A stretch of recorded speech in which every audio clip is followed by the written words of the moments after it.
I came for a family dinner, but they said, "We weren't expecting you, go away, loser." I said, "Okay, but only now you'll be paying sister's rent." They begged, but it's too late. I didn't want to go at first. I mean, after everything that had happened to my family in the last few years, why would I? But something in me just didn't want to carry the grudge forever.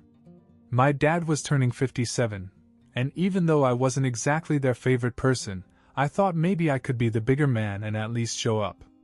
Things had been bad ever since I inherited my grandfather's estate. Grandpa and I were close. I spent a lot of time with him when I was growing up. He always told me stories about his early struggles, how he had to fight for everything he got. I think he saw something of himself in me, which is probably why he left me a fairly substantial sum when he died. This decision did not sit well with my parents or my sister, Olivia. They were furious that Grandpa hadn't left them anything, like it was my fault or something. I tried to explain that I had nothing to do with it, but they wouldn't listen. After that, things were never the same. They treated me like an outsider, like I had stolen something from them. They were cold at family gatherings. Sometimes they wouldn't even invite me. I kept my distance, but this time I thought I'd try to make things better. I bought my father a bottle of his favorite whiskey, the expensive kind he only drank on special occasions. I even got him a box of gourmet cigars. Maybe I was naive to think that a few thoughtful gifts could change anything, but I had to try. When I arrived at the house, Olivia answered the door. She was the only one who hadn't completely cut me off. We weren't super close, but we'd kept in touch here and there. "Hey, Jeffrey," she said, looking a little surprised. "I didn't know you were coming." "Yeah," I replied. "I thought I'd show up for Dad's birthday." She hesitated for a moment, then shrugged and let me in. As I walked into the living room, I saw a bunch of relatives sitting around talking and laughing. For a moment it felt almost normal. But then I saw my parents. My mom's face turned pale, and my dad's expression hardened. The room grew quiet. "You," my dad muttered. "What are you doing here?" I tried to stay calm. "I came to wish you a happy birthday. I brought some presents." He scoffed. "We didn't invite you." My mother chimed in, shaking her head. "Why are you even here? You always bring trouble. Just leave." I could feel my patience wearing thin. I had come here to make peace, and this was the reaction I got? I looked around at the other relatives. They looked uncomfortable, as if they were witnessing something they weren't supposed to see. "Look," I said, keeping my tone even. "I'm not here to fight. I just wanted to celebrate with you." My dad snorted. "Celebrate? You're nothing but a loser. You think a few gifts will make up for everything?" That hit a nerve. All those years of being treated like dirt, like I didn't belong, came rushing back. I clenched my jaw, trying to keep it together, but then my dad pushed it further. "Get out, Jeffrey," he said. "We don't want you here." And that was it. Something inside me snapped. "Fine," I said, my voice cold. "I'll go. But guess what? I've been paying Olivia's rent all this time because you couldn't be bothered to help her. Not anymore. That's on you now." Their faces froze. It was as if they hadn't expected me to stand up for myself. Suddenly, my mother rushed forward. "Wait, Jeffrey Dash." "No," I interrupted. "I'm done. You don't want me here? Fine. But you'll regret this." I turned and walked out, leaving the house in dead silence. As I reached my car, I could hear them screaming from the front door, begging me to stop. But I didn't look back. I got in and drove away, anger boiling in my chest. I wasn't sure what would happen next, but one thing was clear: I wasn't going to be their punching bag anymore. The next morning, my phone exploded.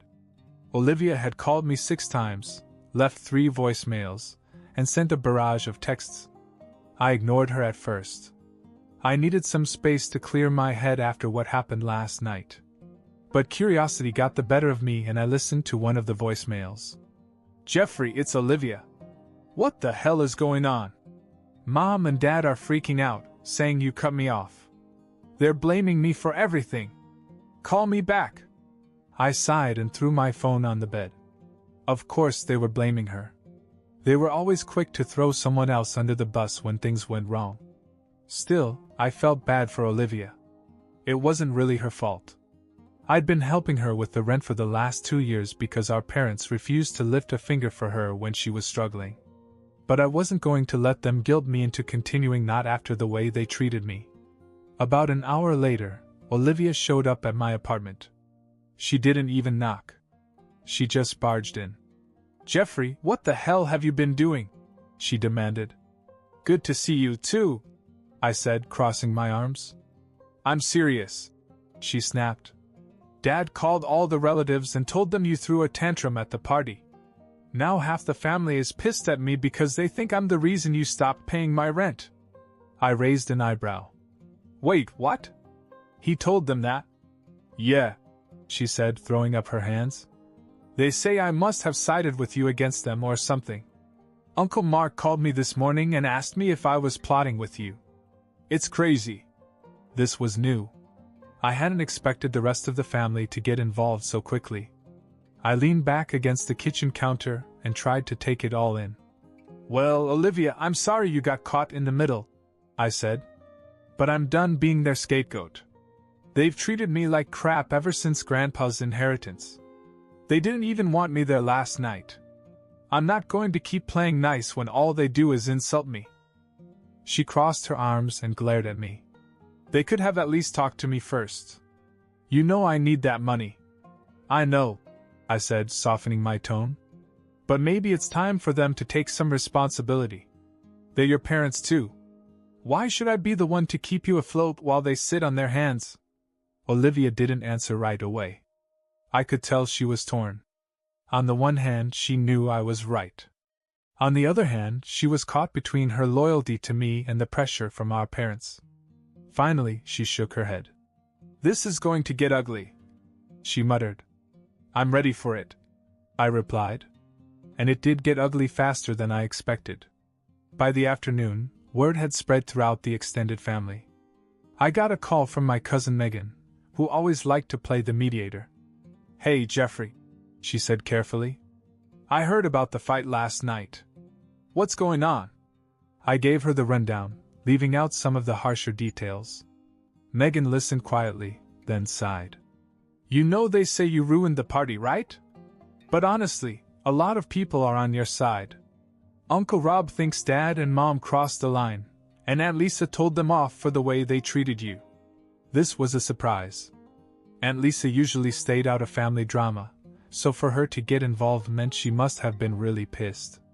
"Wow," I said. "Didn't see that coming." "Yeah," Megan said. "But Olivia called me earlier and she's pissed. I think she feels like you threw her under the bus." I rubbed my temples. This was turning into a full-blown family war. Part of me felt bad, but another part of me felt relieved. For once, I wasn't the only one facing their wrath. Maybe now they'd finally see how toxic our parents could be. Later that night, Olivia sent me a long text message. She accused me of being selfish and of abandoning her when she needed me the most. It stung, but I knew she was just lashing out under pressure. I didn't respond. 2 days later, things escalated again. My dad showed up at work. I worked at a downtown marketing firm, and I was surprised to see him standing in the lobby. He wasn't even trying to hide his anger. "We need to talk," he said bluntly. "I'm working," I replied, keeping my voice calm. "You can call me later." "No," he said. "We're doing this now." I sighed and walked him outside. He wasted no time laying into me. "You embarrassed this family," he said. "Do you realize how many people are turning against us because of your stunt?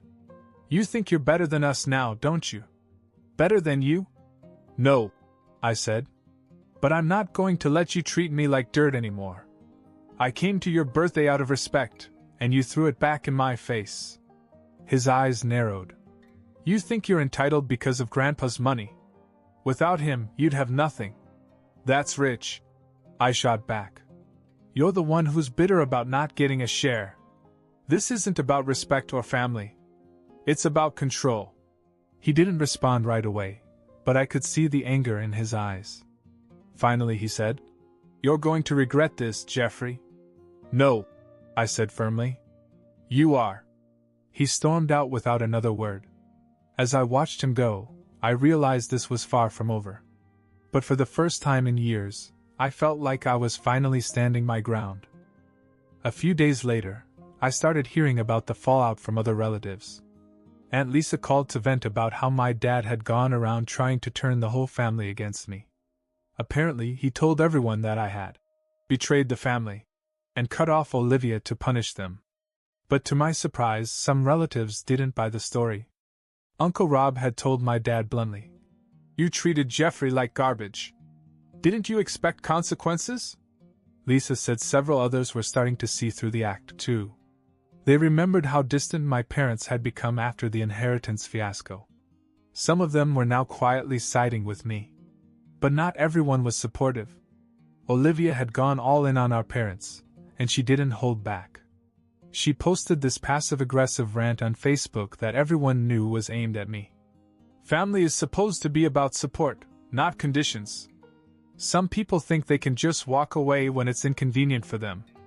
Must be nice to live with no responsibilities. Some of us aren't so lucky."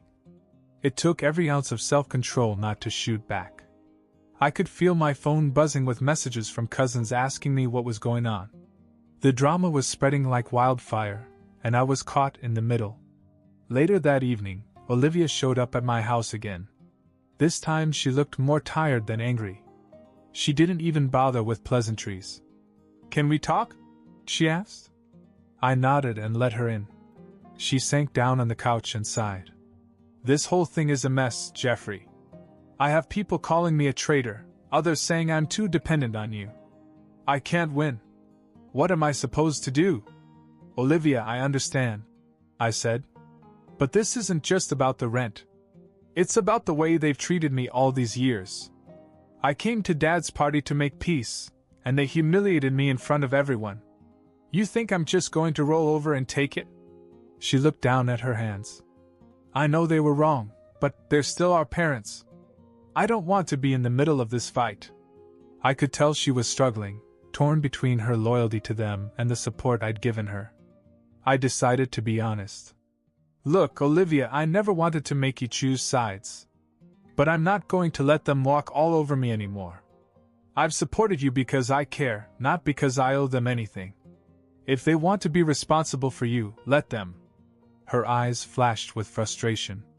"You don't get it. They won't help me. They never have. Without your support, I'm screwed."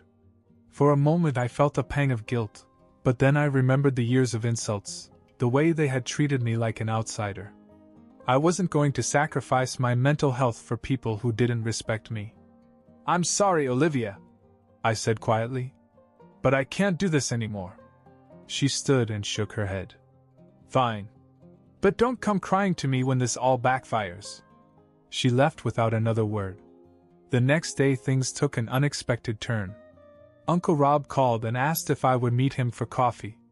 I agreed, curious to see what he wanted. When I got there, he didn't waste any time getting to the point. "Look, Jeffrey, I know things have been tough with your parents.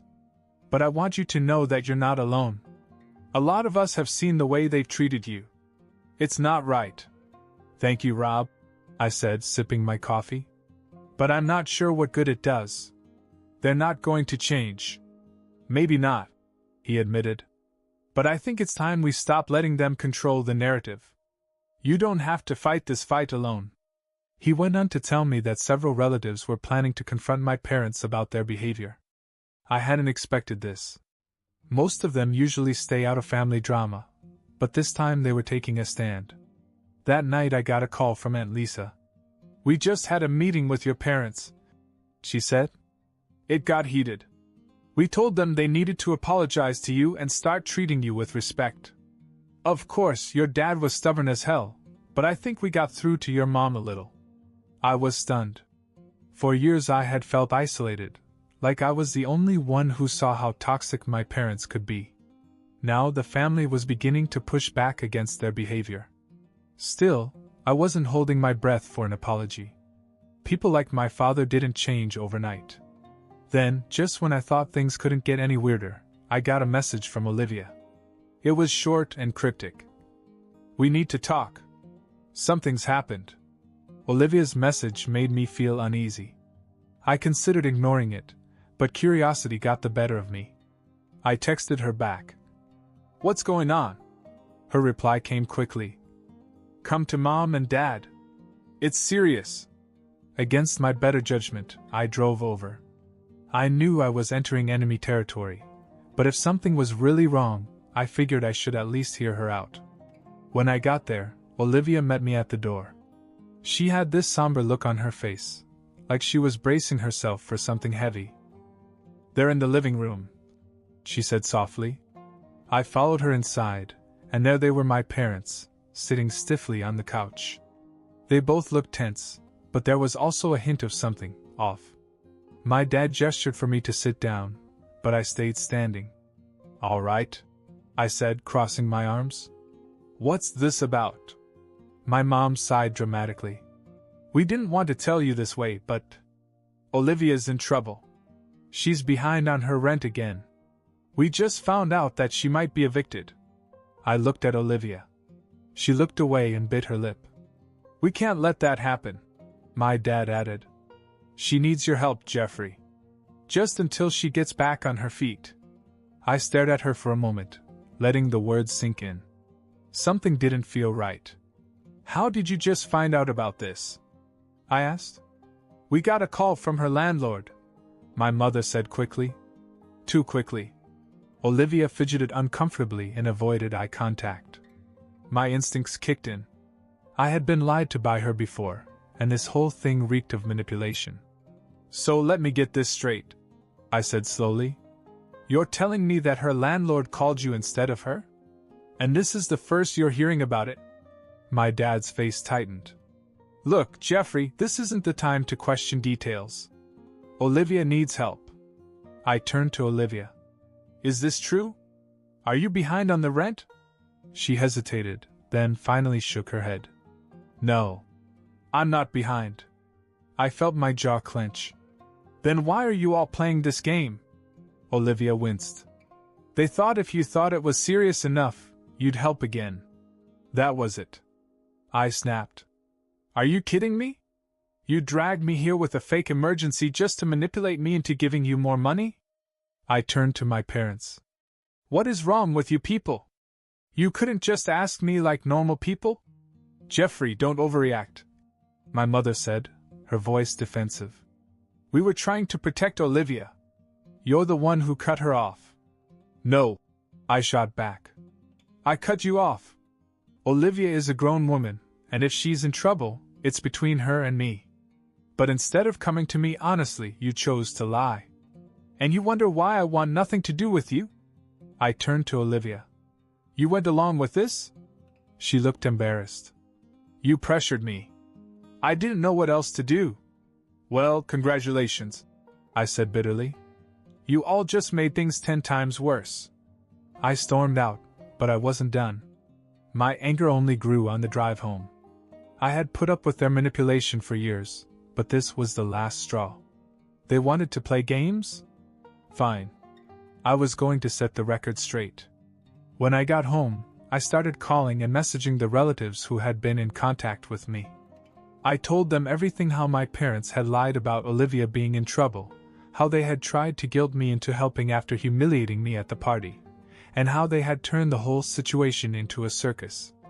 The response was swift and brutal. Uncle Rob called me first. "You're telling me they made that whole story up?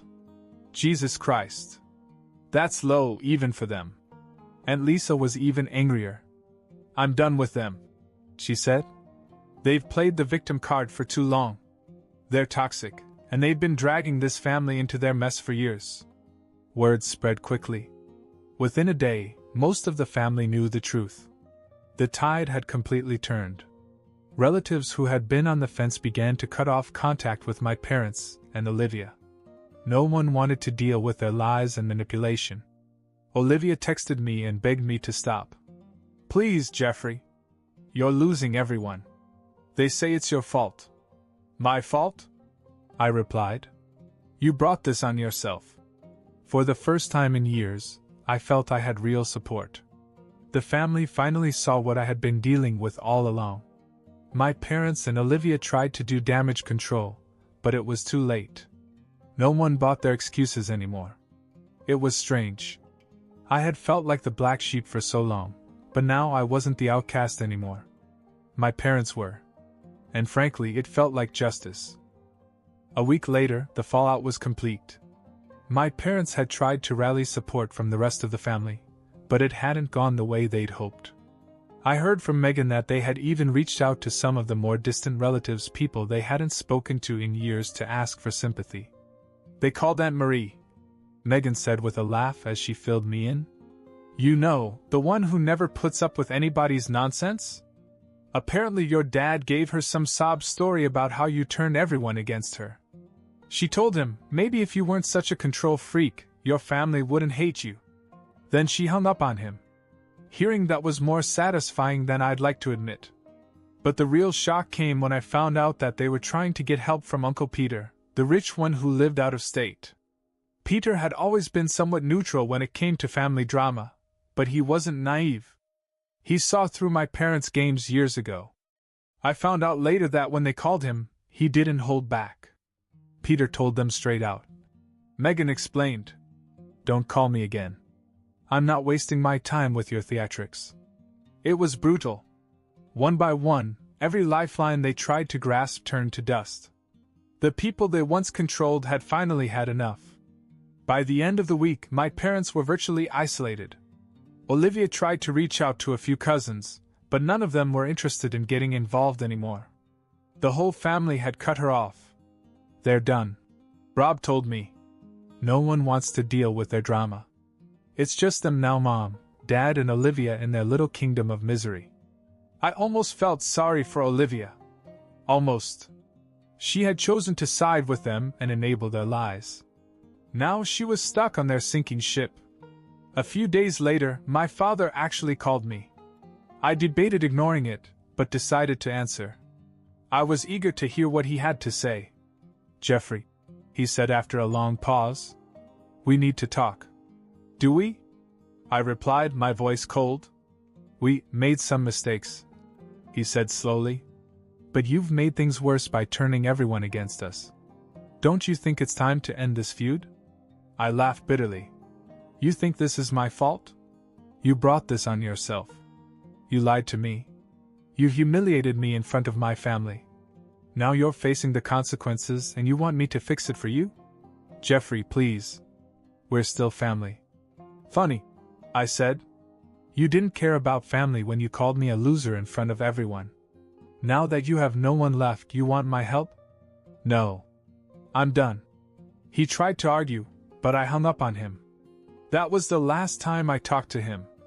The last time I spoke to any of them, really. I later heard through the grapevine that they were struggling to keep up appearances. With their family ties severed, they had no one to lean on. Olivia, who had relied on my support, was now learning the hard way that our parents had no intention of helping her. As for me, I felt free. For the first time in years, I wasn't weighed down by her toxicity. I had my life back and the support of loved ones who truly cared about me. My parents and Olivia were left in their self-made kingdom, with no one to blame but each other. And honestly, I was okay with that.